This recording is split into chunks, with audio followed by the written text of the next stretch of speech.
unserer Gruppe erforschen wir die Chancen und Risiken von technischen Innovationen im Mobilitätssystem. Dazu gehören beispielsweise das automatisierte Fahren, aber auch neue Verkehrsmittel wie zum Beispiel Flugtaxis oder städtische Seilbahnen. Oder ganz neue Mobilitätsdienstleistungen, die durch die Digitalisierung ermöglicht werden. Solchen Technologien wird oft großes transformatives Potenzial zugeschrieben. Das heißt, die Fähigkeit, die Mobilität, so wie wir sie heute kennen, grundsätzlich zu verändern.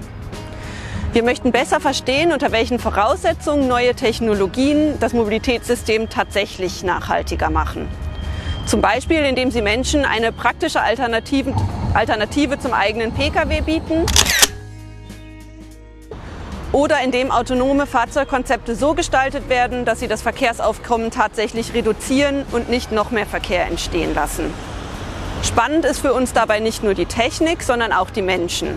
Wir wollen verstehen, unter welchen gesellschaftlichen Voraussetzungen und Veränderungen oder welche Veränderungen nötig sind, damit sie ihr Mobilitätsverhalten ändern und wie das mit technischen Innovationen zusammenhängt.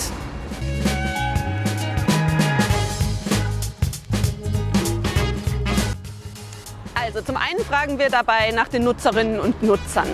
Dafür schauen wir uns die räumlichen und sozialen Beziehungen an, die Menschen in ihrem Alltag pflegen. Also zum Beispiel zu ihren Freunden, zu Familienangehörigen, aber auch zu Orten wie Spielplätzen, Gaststätten oder Sportvereinen.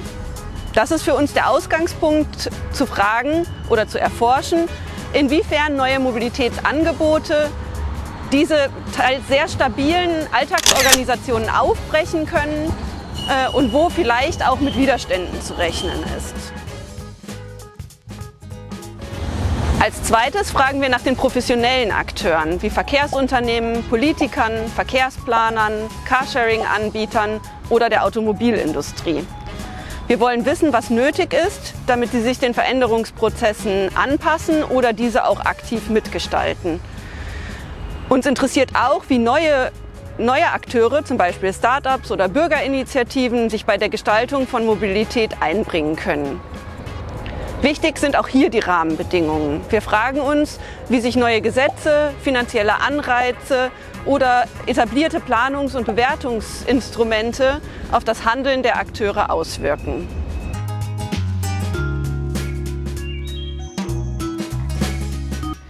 Wir arbeiten vor allem mit Methoden der empirischen Sozialforschung. Das heißt, wir führen ganz klassisch Interviews mit Bürgerinnen und Bürgern oder bitten sie, Fragebögen über ihr Mobilitätsverhalten auszufüllen.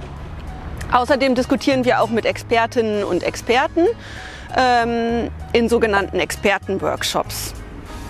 Ganz wichtig ist es für uns, in interdisziplinären Teams zusammenzuarbeiten. Zum Beispiel arbeiten wir mit Kolleginnen und Kollegen aus der Verkehrswissenschaft und überlegen gemeinsam, wie wir unsere Daten nutzen können und wie sie vielleicht für Verkehrsmodelle nutzbar gemacht werden können.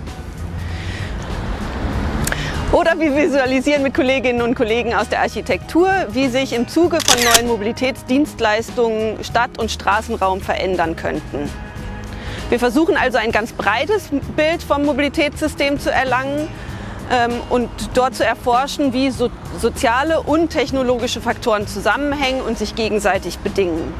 So können wir besser verstehen, wie und ob es gelingt, mit Technik Mobilität zukunftsfähiger und nachhaltiger zu gestalten.